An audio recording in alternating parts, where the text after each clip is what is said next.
Bismillahirrahmanirrahim. Assalamualaikum warahmatullahi wabarakatuh. Alhamdulillahi rabbil alamin, wassalatu wassalamu ala asyrafil anbiya'i wal mursalin wa ala alihi wa sahbihi wa man jahada bi jihadi ila yaumiddin. Wa ba'du, faqad qala Allah ta'ala fi muhkami tanzilihi wa huwa asdaqul qailin, ya ayyuhalladzina amanu taqullaha wal tanzur nafsum ma qaddamat lighadin wattaqullaha innallaha khabirun bima ta'malun. Alhamdulillah, kita sudah masuki tahun baru Hijriah 1446. Maka mari jadikan pergantian tahun sebagai momentum untuk melakukan evaluasi diri, muhasabah diri, introspeksi diri, dengan harapan kita semakin baik ke depan. Di dunia kita menjadi orang yang semakin meningkat amalnya, dan di akhirat mendapatkan kebahagiaan abadi. Dalam pembahasan ini ada beberapa poin-poin yang perlu kita fahami dan ketahui bersama. Satu adalah landasan evaluasi itu sendiri. Landasan pertama, bahwa perintah muhasabah ada dalam surat Al-Hasyr ayat 18. Ya ayyuhalladzina amanu taqullaha wal tanzur nafsum ma qaddamat lighadin wattaqullaha innallaha khabirum bima ta'malun. Wahai orang-orang beriman, bertakwalah kalian kepada Allah, dan hendaklah setiap diri memperhatikan apa yang telah dipersiapkan untuk hari esok, dan bertakwalah kalian kepada Allah, sesungguhnya Allah Maha mengetahui apa yang kalian lakukan. Demikian juga dalam sabda Rasulullah berkaitan dengan evaluasi. Rasulullah bersabda, al-kayyisu man dana nafsahu wa amila lima ba'dal maut. Orang cerdas adalah orang yang selalu melakukan evaluasi diri dan mempersiapkan bekal untuk pasca kematiannya. Dan orang bodoh adalah orang yang memperturutkan hawa nafsunya dan hanya berangan-angan kepada Allah. Adapun landasan dari ungkapan sahabat, Umar bin Khattab radhiyallahu anhu berkata, hasibu anfusakum qabla an tuhasabu. Hisablah diri kalian sebelum kalian dihisab di akhirat, dan timbanglah amal kalian sebelum ditimbang di akhirat, dan hiasilah diri kalian sebelum ditampilkan di hari yang maha agung, maha besar, di akhirat kelak. Untuk itu, karena berdasarkan landasan-landasan ini, maka kita harus berupaya menjadi orang yang suka melakukan evaluasi diri. Yang kedua adalah berkaitan dengan urgensinya. Tentu kita harus faham, evaluasi diri hanya berlaku di dunia.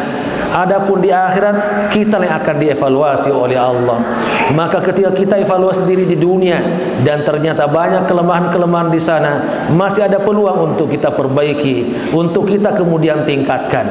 Ketika kemudian tidak ada evaluasi dunia, lalu kemudian menjadi orang yang rugi di akhirat, maka kita tinggal menyesal di akhirat, karena akhirat bukan tempat evaluasi.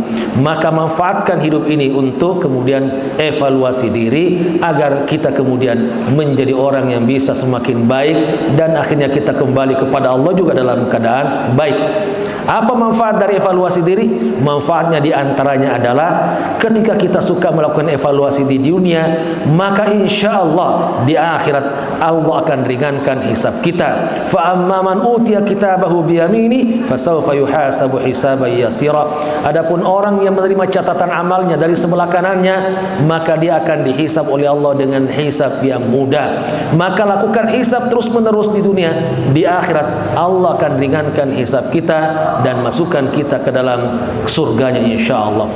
Yang kedua manfaatnya, dengan kita melakukan evaluasi dan muhasabah diri di atas permukaan bumi ini, insyaallah kita akan terus berada di atas jalan petunjuk Allah Subhanahu wa taala. Berdasarkan ungkapan Imam Al-Badawi, beliau mengatakan, orang yang akan selalu melakukan muhasabah di dunia akan selalu berada di atas petunjuk Allah Subhanahu wa taala.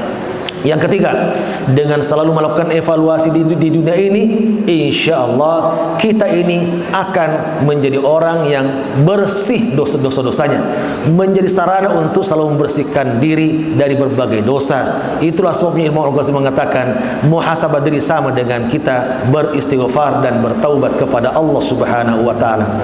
Poin terakhir, kalau kita tidak melakukan evaluasi diri, akan menjadi penyesalan sebelum kita meninggal dunia, dan sekaligus akan akan menjadi penyesalan abadi di akhirat kelak ketika kita kembali kepada Allah Subhanahu wa taala. Momentum tahun baru jadikanlah sebagai momentum untuk evaluasi diri, introspeksi diri dan muhasabah diri, sehingga amal kita akan terus meningkat dan terus bertambah sampai kita bertemu dengan Allah.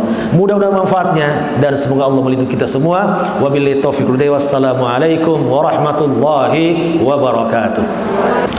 Akhirnya mari kita berdoa kepada Allah Subhanahu wa taala agar Allah maafkan kesalahan-kesalahan kita, ampuni dosa-dosa kita, jadikan kita sebagai hamba-hambanya terus beramal sampai kita bertemu dengan Allah dalam keadaan husnul khatimah dan kita berhak mendapatkan tiket surganya insyaallah. Bismillahirrahmanirrahim. Alhamdulillahirabbil alamin. Hamdan yafi ni'amahu wa yukafi mazida. Ya Rabbana lakal hamdu lakal syukru kama yanbaghi li jalali wajhikal karim wa 'azimi sultani. Allahumma shalli ala sayyidina Muhammad wa ala ali sayyidina Muhammad.